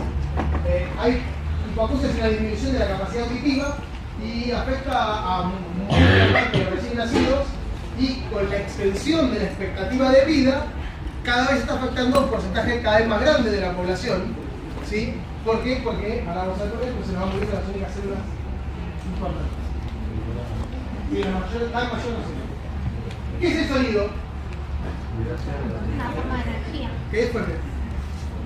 Ondas. Pero hay muchas ondas distintas. Es una forma de energía. Es una forma de energía. Es una onda mecánica de presión que se transmite por cualquier medio. En nuestro caso, la mayoría de las veces se transmite por el aire, pero el sonido se transmite por cualquier medio. De hecho, se transmite mejor por los sólidos que por los gases. ¿Sí? Por eso el tren se escucha cuando uno pone la oreja en la vía del tren, lo escucha antes que por el aire, porque el riel conduce mejor el sonido. Y los indios en la película vemos. Es una oscilación de la presión de aire. El aire es un gas. Cuando yo hablo y en el fondo me escuchan, ella que está ahí en el fondo me escucha, es porque yo generé un cambio en la presión. ¿Qué es la presión realmente? Es la fuerza por superficie. ¿Sí? No es lo mismo hacer fuerza con un dedo que con una mano que con todo el cuerpo. Por más que la fuerza que ejerza es la misma, la presión que ejerzo no es la misma. ¿Sí o no? El aire es un gas. Está lleno de moléculas que interactúan un poco entre sí. Para que ella me oiga, mis pulmones van a sacar aire para afuera y van a agregar moléculas de aire a esta región local donde estoy yo. Va a aumentar la presión de aire acá, a la salida de mi boca. ¿Sí? ¿Cómo aumenté la presión? Gastando energía. ¿Qué energía gasté? Muscular, para sacar el aire para afuera. Y lo tengo que sacar con una determinada fuerza, si quiero que en el fondo me escuche. Por eso estoy cansado, porque grito como un loco para que me escuchen en el fondo. Cuando hago eso, genero un aumento local de la presión. Hay más moléculas. ¿Se acuerdan de esa fórmula que decía PV igual NRT? Se las incrustaron en el cerebro, que lo sepan para qué sirve. Presión por volumen es igual a NRT. N es el número de moléculas. Si yo saco más moléculas, va a haber más presión. Generé un cambio en la presión. ¿Qué hace esas moléculas extra que saqué? Van a ir cambiando la presión, impactando a toda la masa gaseosa que hay a mi alrededor. Si yo consigo generar suficientes moléculas, voy a conseguir que esta perturbación de la presión se traslade por el aire hasta el último banco. ¿Sí? Evidentemente se va a ir atenuando esa onda de presión. ¿Sí? ¿Vieron cuando usted tiene una piedrita en el lago que aparecen esas ondas? Las ondas son más altas cerca de la piedrita y al borde, ¿cómo llega la ondita esa? Chiquita, porque se fue atenuando, porque ¿qué? Estoy impactando sobre todo este volumen de aire. Hay una diferencia muy importante en cómo son las ondas de aire versus las ondas de las olitas. ¿Sí? Esta que están acostumbrados a ver ustedes, ¿sí? Es lo que se llama una onda transversal. El medio es el agua y lo que perturbo cuando tiro la piedrita es la altura del agua. Si yo me paro al ras del agua, ¿cómo veo la olita? Veo que el agua sube y baja. Si me paro en un punto, ¿Sí o no? Sí. El agua sube y baja. La perturbación ocurre en este sentido. ¿Y cómo avanza la onda? Para allá. Si tiro la piedrita acá. ¿Sí? Y lo vamos a hacer en vivo y en directo. Levanten todos la mano. Levanten todos la mano. No, todos no, ¿verdad? ¿Sí? Y vamos a hacer para atrás la ola. La sabemos, ¿no? Va la ola. Ya. Llegó. Bastante bien. Me he tirado mejor que el de acá. Punto para el lado de izquierdo. Ahí se me atenuó en las últimas 3 filas, me miraron así.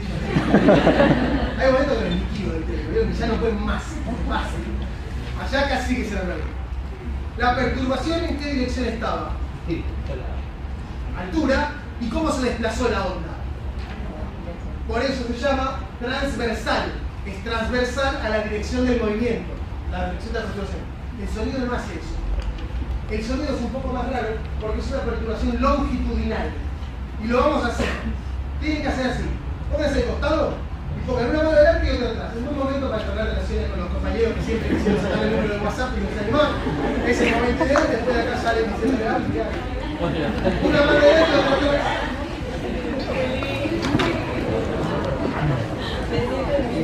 Y descansamos acá.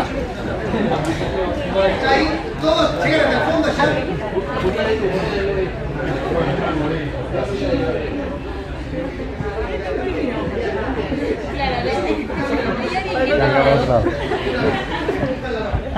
¿Sí? Listo. Los del fondo, si sienten algo en su mano, digan ya. Listo. Tienen que hacer lo que sientan en su mano de adelante, lo tienen que replicar en su mano de atrás. Esa es la consigna para todo lo que están haciendo. ¿Qué? Lo que sientan en la mano que está hacia adelante, lo tienen que hacer igual en la mano de atrás. No saben qué va a pasar. ¿Listo? ¡Ya!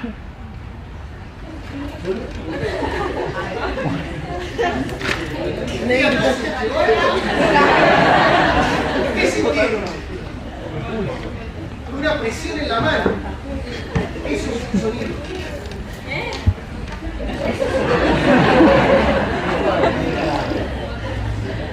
Decimos, generamos una onda longitudinal.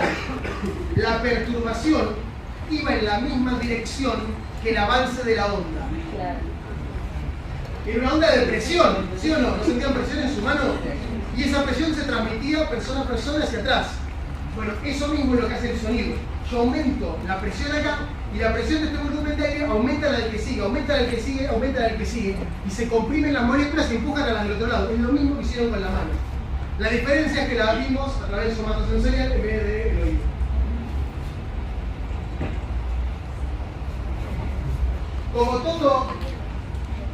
Como toda perturbación, la puedo graficar como la intensidad de la presión. Esto no es la altura de la ola, es la intensidad de la presión, la intensidad que recibieron en la mano. En función del tiempo. Aumentó la presión y nosotros hicimos una onda de presión. Hicimos esto. Estábamos acá, hicimos aumentó la presión y bajó la presión. Si ellos que estaban acá hacían taca, taca, taca, taca, ¿qué iban a sentir? Taca, taca, taca, taca, atrás. No lo hacemos porque no sale, ya probé. Y en el medio. Entonces, si yo grafico eso que hicimos, voy a ver que aumentó la intensidad y bajó la intensidad. ¿Sí? Entonces, esto tiene una frecuencia que es cada cuánto se repite la perturbación, por ejemplo, tantas veces por segundo. ¿Eso qué unidades tiene? Hertz. ¿Sí? Ciclos por segundo, perturbaciones por segundo. Y tiene una amplitud, porque yo puedo hacer 2 Hz de más intensidad o de menos intensidad. Puedo hacerlo suavecito o fuerte. En sonido, la frecuencia va a dar lo que nosotros llamamos el tono. Agudo, grave. Mientras que la amplitud de la perturbación nos va a decir la intensidad. Y ahora miramos un poco los ejemplos. La línea punteada tiene distinta tono o intensidad con la línea llena, con la onda llena. Intensidad. Y la onda ahora nueva, tono. Y eso lo dan las notas musicales. El La 440, en el medio del piano, tiene 440 oscilaciones por segundo. Y en todos los pianos es igual. Si no, no podemos verla. La intensidad del sonido tiene que tener unidades de energía, porque estamos hablando de exactamente eso. Una perturbación que requiere un gasto de energía, en mi caso la sacan los pulmones.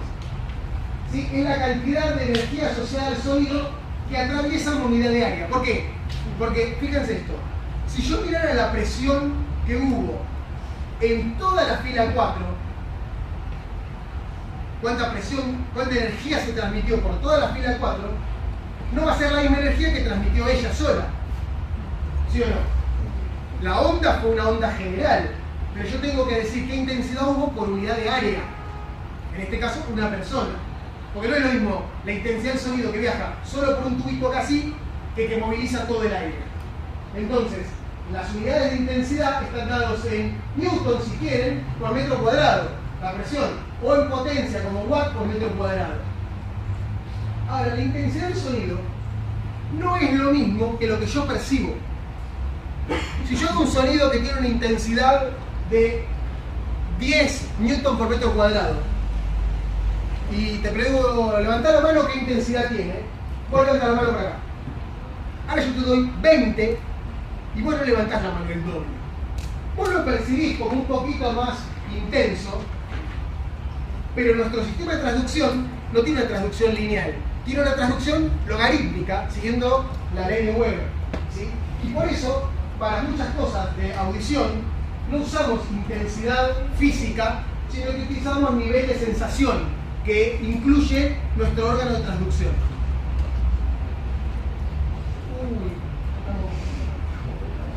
Se miden decibeles, ¿sí?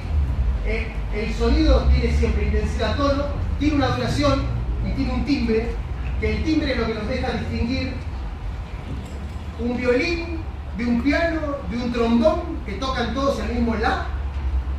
Bueno, el timbre es esa pequeña perturbación en la frecuencia que deja que yo distinga un violín de un piano. ¿Sí? Nivel de sensación es una escala logarítmica que incluye la energía, la intensidad del sonido, pero relativa a una intensidad de referencia. Lo que hace esta fórmula que está acá, es decir, P0 es la intensidad de referencia. Y la intensidad de referencia está medida en pascales, en watts, lo que sea. De hecho, es 1 newton por metro cuadrado. ¿Sí? Son, acá, 20 micropascales. Es la mínima intensidad audible de una persona sana normal en nuestra frecuencia óptima de audición. Entonces, todo el sonido se pone en relación a ese valor de intensidad mínimo. Es cuántas veces respecto al mínimo audible es la intensidad. Ven que esto es un cociente, entonces no tiene unidades. Y por eso las unidades se las damos nosotros y decimos que está en decibeles. ¿Por qué en deci? Porque se escala logarítmica más a 10. Esto sí es lineal. ¿Sí? El nivel de sensación aumenta linealmente con la percepción. Y estas son ideas que se ven. 0 decibeles es el umbral de audición. ¿Por qué? Porque cuando yo pongo acá en P1 un estímulo del umbral de audición, da P0 sobre P0, 1. El logaritmo decimal de 1 es 0. Yo acá debo estar como en los 80, no sé, como el tren. Como la aspiradora, prefiero el tren. Timbre, no importa. El oído. Anatomía, se me la repasan todas. Oído externo, oído medio, oído interno. ¿Qué hace el oído externo? Vamos a ver los bifes porque nos quedamos sin tiempo. Oído externo. No es cualquier cosa, no es para con el ladito. Tiene una función. Capta y conduce el sonido. Es una especie de antena parabólica para sonido. Lo dirige para que entre al canal auditivo. Sirve para determinar la procedencia, porque tiene una direccionalidad. Los sonidos que vienen de adelante no entran igual que los de atrás. Y eso sirve para poder predecir de qué lado viene. Y además protege el tímpano. Si tuviéramos el tímpano acá, chao, sonamos cada golpe, no podemos dar igual. El oído medio, ¿se acuerdan? Después del tímpano, ¿quién viene? Martillo, yunque, estribo, los tres huesitos que el estribo se pone en contacto con la ventana oval. El oído medio es muy importante. Tiene una característica fundamental, que es la de amplificar el sonido. ¿Cómo lo hace? El sonido es una onda de presión. ¿sí? Una onda de presión. Fuerza por superficie. Si yo a la misma fuerza la concentro en una superficie más chica, la presión que ejerzo va a aumentar. Y eso lo hace la relación tímpano-ventana oval, que el tímpano es más grande que la ventana oval. Entonces, la misma fuerza se traduce a una superficie más chica aumentando la presión, ¿sí? Por otro lado, lo que hace es bajar la impedancia del sistema. O sea, consigo que menores estímulos puedan traducirse en señal. Hay una parte importante que es el reflejo estapedial. El reflejo estapedial es un reflejo que se activa con estímulos de arriba de 80 decibeles. ¿Sí? Es bilateral, con que entre en un oído se activan los dos. ¿Sí? Involucra fundamentalmente al martillo del estribo y a los ligamentos que lo sostienen. Y cuando se producen estos estímulos, sobre todo los de baja frecuencia, los estímulos graves de arriba de 80 decibeles, el bombo del recital de rock, se activa el reflejo estapedial, que es un reflejo que es en parte protector. ¿Por qué? Porque lo que hace es inmoviliza un poco al martillo del estribo e impide que esa onda de presión de alta intensidad pase a la ventana oval y entre a la cóclea. ¿Sí? Y atenúa sobre todo las bajas frecuencias. Cóclea. De la cóclea sale el nervio auditivo. La cóclea tiene esta característica de canales enroscados entre sí con forma de caracol. Ahora le he mostrado un videito que es bastante lindo. Y lo que hay que acordarse es esto, que tenemos, no es un canal único, sino que son 3 canales, 2 de ellos conectados. Veníamos, ¿se acuerdan? A la rampa media, la rampa timpánica, la membrana basilar, la membrana tectorial y la rampa vestibular. Y adentro de esto, ahí inserto, teníamos el órgano del Cole, ¿sí? Que estaban las células transductoras, las células ciliadas. La cóclea es el órgano receptor, transforma el estímulo auditivo, en el energía auditiva, en potenciales de acción. Tiene coreotopía, la vamos a ver. Ahí está el esquema de esa, hay un video lindo. La rampa vestibular, la rampa timpánica, y ahí tenemos el órgano del Corti. El órgano del Corti tiene 2 tipos de células transductoras. Las células ciliadas internas, están acá, están la membrana tectorial, la membrana basal, las internas y las externas, ¿sí? La membrana basilar de que vacila, y la tectorial de que es el techo. ¿Cuál es la idea de esto? La idea es que cuando se muevan van a deflectar las cilias de las células ciliadas y ahí tenemos mecanorreceptores que van a agarrar y hacer transducción de estímulo mecánico en depolarización. ¿Algo se acuerdan de eso? Se tiene que mover de cierta manera. Células ciliadas internas, hay una sola fila. Células ciliadas externas, hay 3 filas, a veces 4. ¿Sí?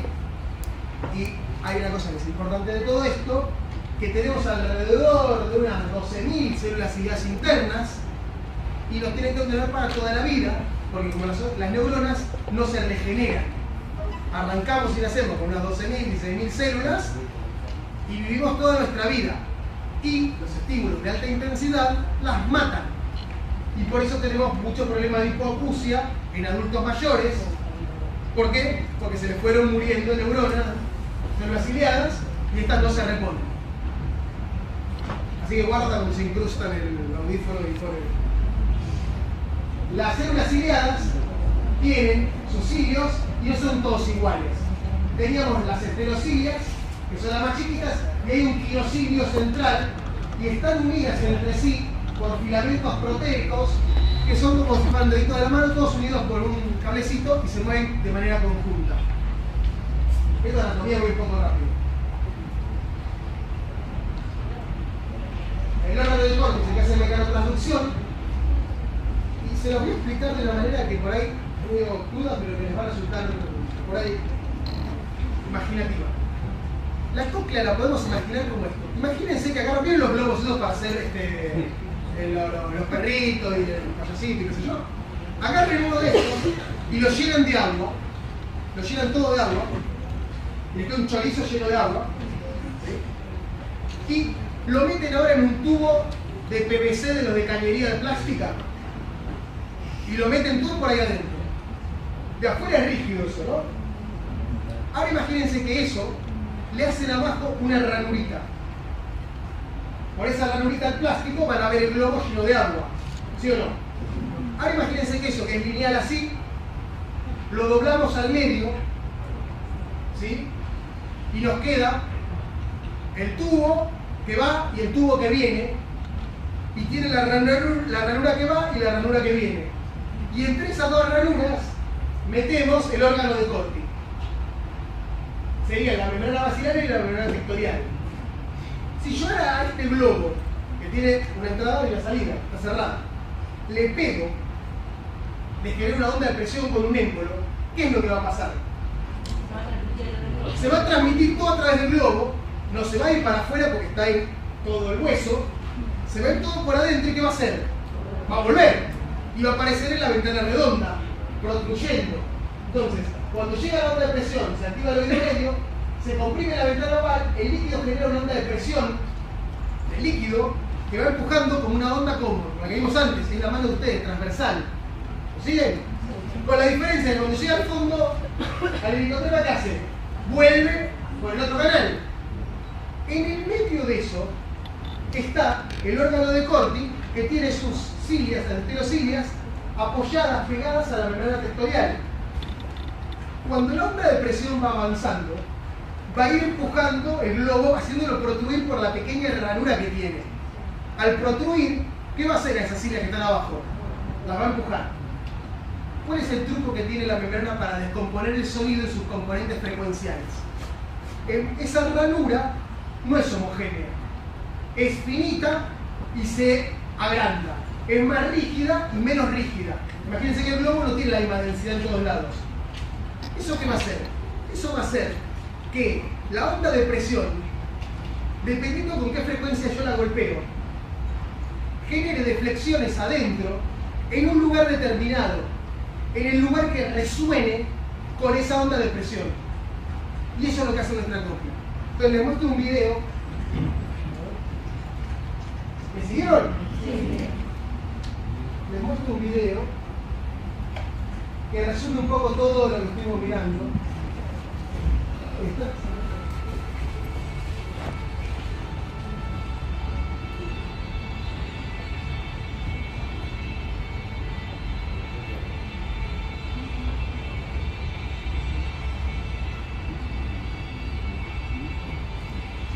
Tiene subtítulos para los que no sean.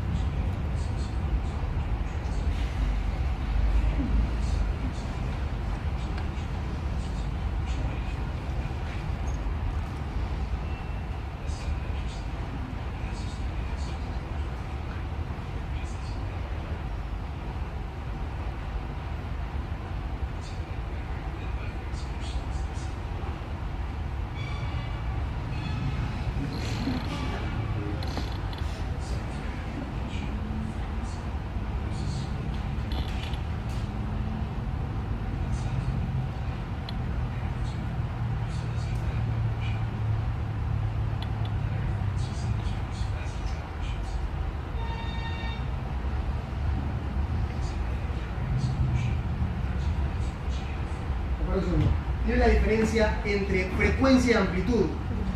La frecuencia hace que vibre más veces por segundo. La intensidad va a hacer que vibre con mayor amplitud. Las dos cosas son independientes.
Recuerden que esto está todo lleno de aire, conectado a la faringe por la trompa de Eustaquio, porque la presión de aire tiene que ser homogeneizada, si no.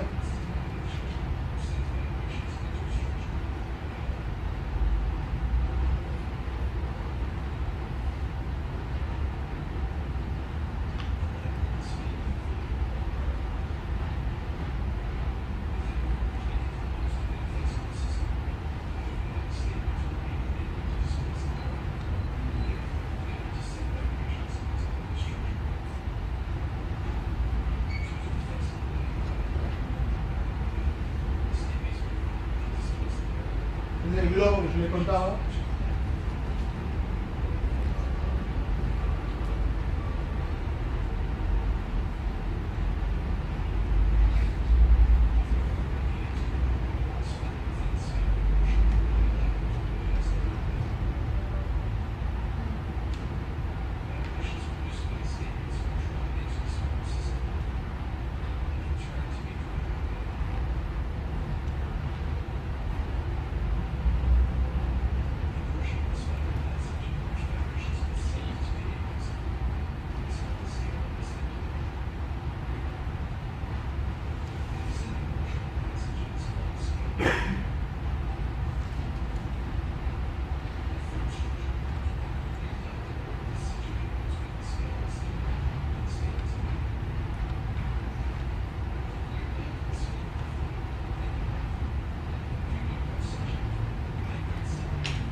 Pintan los dos en azul porque es el mismo líquido, hay conectividad, mientras que la endolinfa está aislada y se genera de una manera particular que el sistema clínico la manera que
va a ser la arqueología.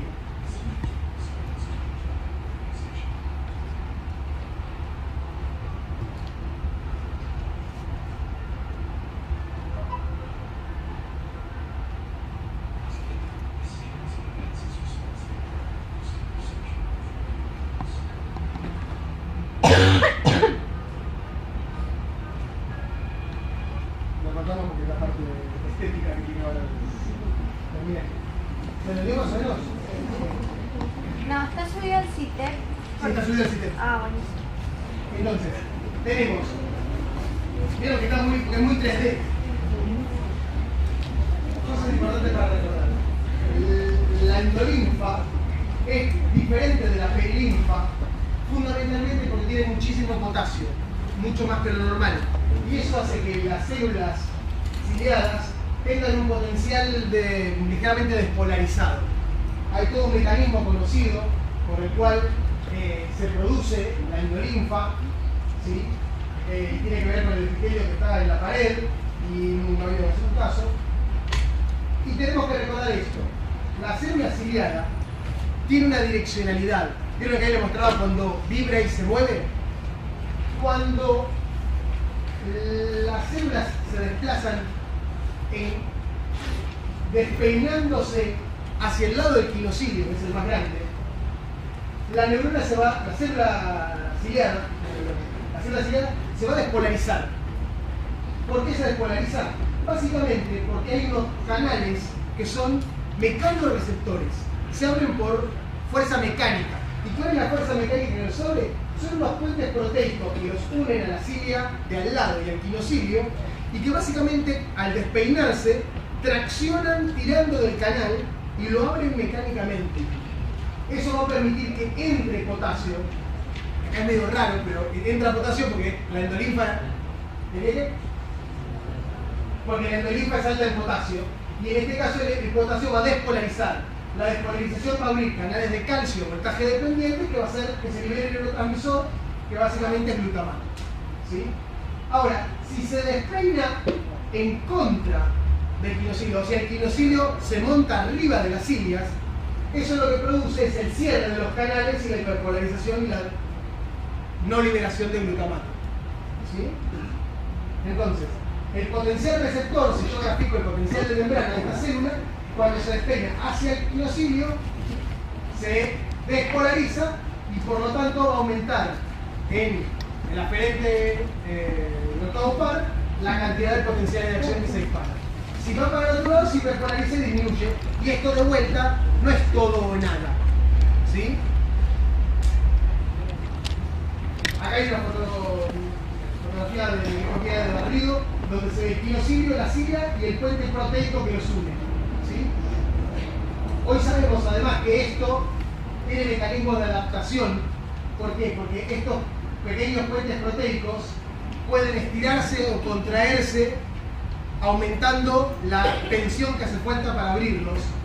Y si permanecen mucho tiempo abiertos, se desplazan, se mueven y se pueden volver a cerrar aún con un sonido basal. Eso es parte de la adaptación al sonido. Vieron como están en mucho tiempo en un ambiente, no escuchan el aire acondicionado ahora. Mi voz ya casi no la escuchan. Cuando salen dicen,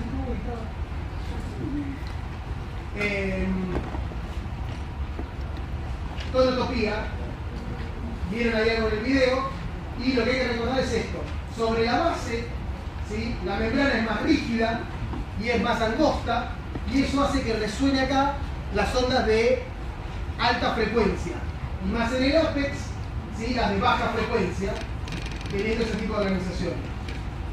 Por lo tanto, va a haber neuronas, ¿sí? Del nervio del octavo par, que van a recibir información de cada una de las regiones de la membrana basilar, de las células ciliadas de cada una de las neuronas. Por lo tanto, va a haber neuronas que solo se activen cuando hay frecuencias de 4 kHz, y otras de 8 kHz, y otras de 1 kHz, y otras de 400 Hz, y así. Y están ordenadas, y llegan ordenadas a nuestro sistema nervioso central, tálamo, corteza. Tenemos una tonotopía, y regiones organizadas por cada una de las frecuencias o tonos. ¿Sí? Por eso muchas veces se lo equipara a un xilofón, la forma en que están las fibras ordenadas y cómo recogen información. Bueno, hay una diferencia importante entre las células ciliadas internas y externas. Hoy sabemos que fundamentalmente las células ciliadas internas son las que contribuyen al proceso de audición. ¿Sí? Las células ciliadas externas hacen algo interesante que tiene que ver con que el sonido tiene un mecanismo de amplificación. Todo esto que vimos parece algo pasivo. Parece que todo el mecanismo es mecánico y según cuánto se deflecta va a producir más o menor activación. Hoy sabemos que no es así. Sabemos que las células ciliadas externas recogen información. ¿Sí? Esta es la interna y estas son las externas. La externa recoge información que va a ciertos núcleos de la oliva superior, ¿sí? Y a de la oliva superior y núcleos cocleares. La información se procesa, vuelve y puede producir cambios en las células ciliadas externas en cuanto a su longitud. Y además hay axones, ¿sí?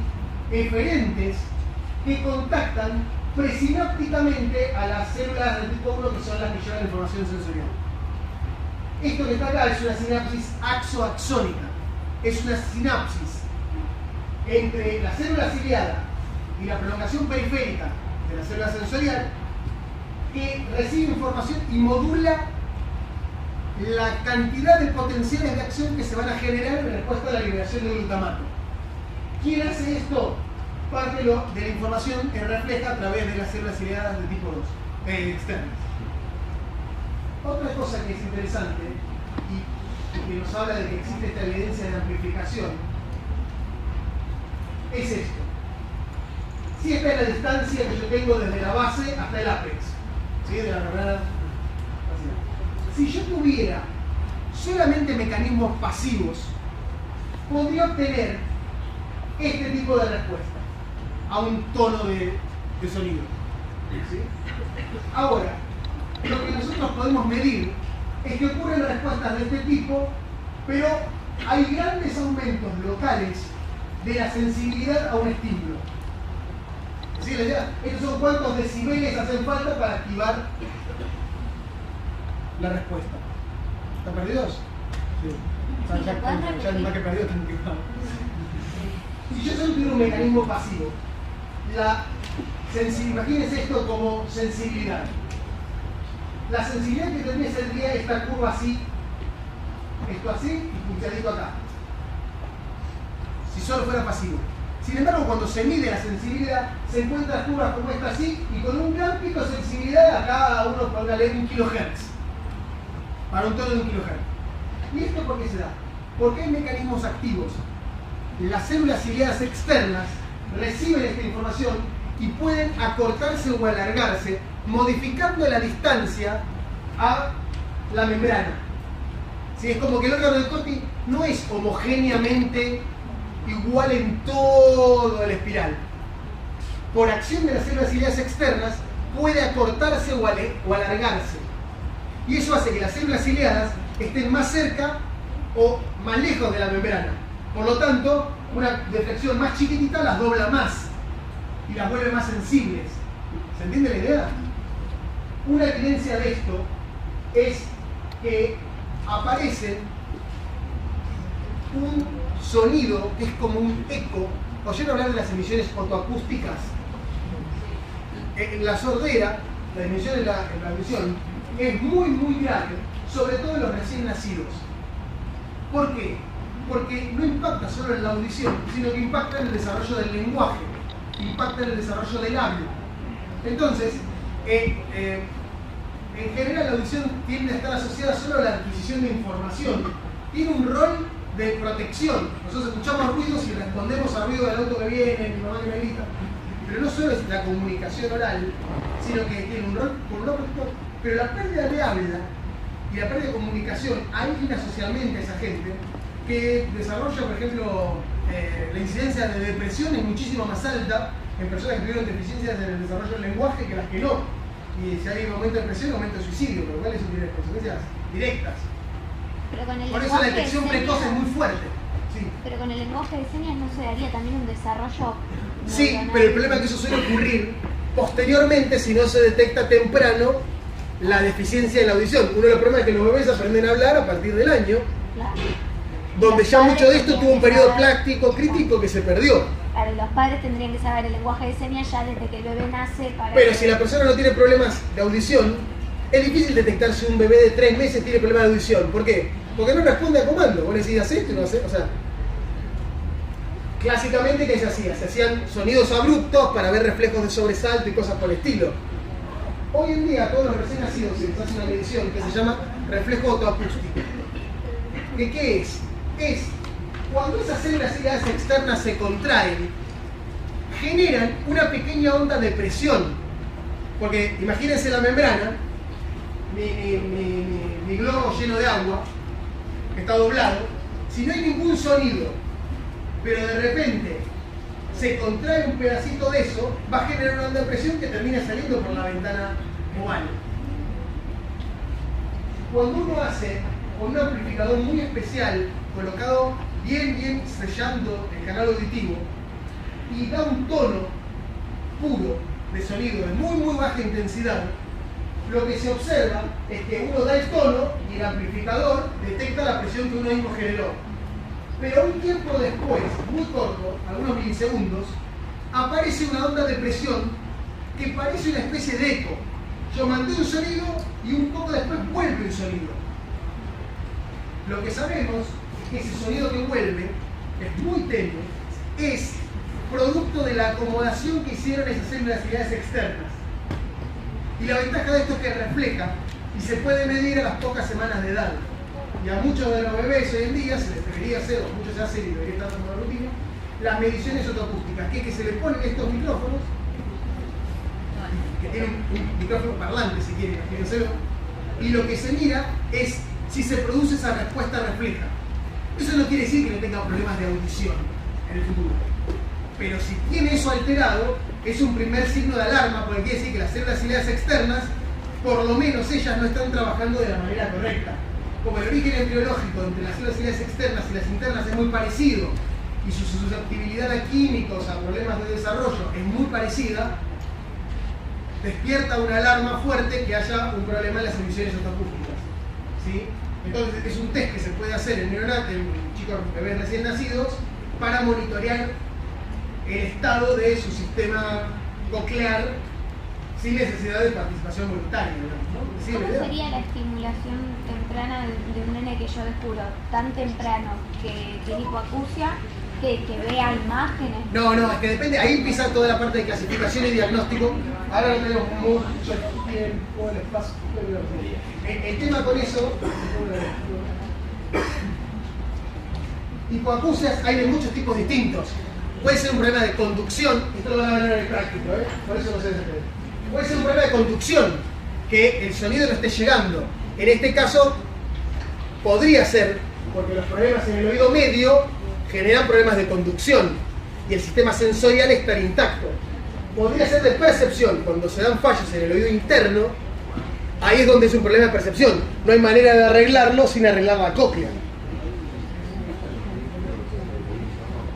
Claro, si fallan los músculos del oído interno, tenemos pérdida de audición, por ejemplo, otitis crónicas, ¿sí? O crecimientos óseos, los tendones esos que les mostraban ahí, los ligamentos, a veces se osifican. Si se osifican, se ponen más rígidos, no permiten el libre movimiento y atenúan el sonido.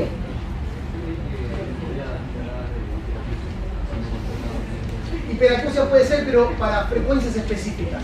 En general viene asociado déficit en otras frecuencias. Transmiten mejor algunas, pero tal vez otras. Entonces, depende mucho, hay que hacer el diagnóstico diferencial para ver cuál es el problema. Hoy en día lo que se está empezando a usar es dos cosas para este tipo de... El implante coclear. El implante coclear, a los adultos mayores lo que le va pasando es esto. Se le mueren las células ciliadas y le cambian los umbrales de percepción. Porque ya no tienen tantas células ciliadas. ¿Y cómo escucha el viejito? ¿Qué? Si le gritás en el oído, mi abuelita de 99 le gritabas en el oído y te escuchaba. ¿Cuál era el problema?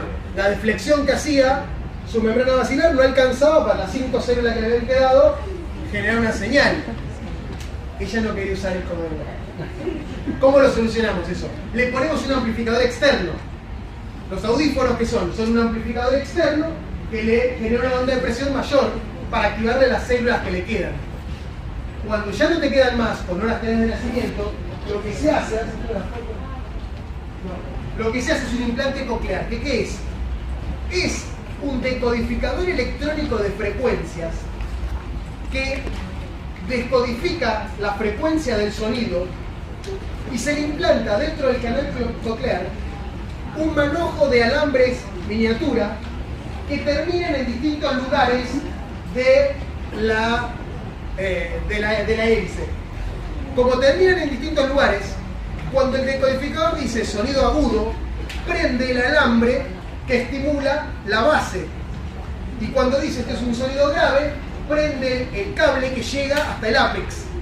Y yo consigo estimular los axones de la fibra aferente aunque no esté la célula ciliada. ¿Sí?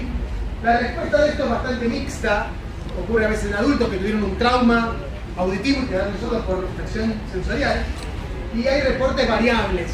En algunos casos mejoran algo, en otros casos no. En los chicos hay mejor pronóstico porque le queda toda la corteza en tiempo de desarrollo para adaptarse y evolucionar el lenguaje en base a ese sonido que es un poco más deficiente que lo que queremos. Bueno, nos veo en el práctico después.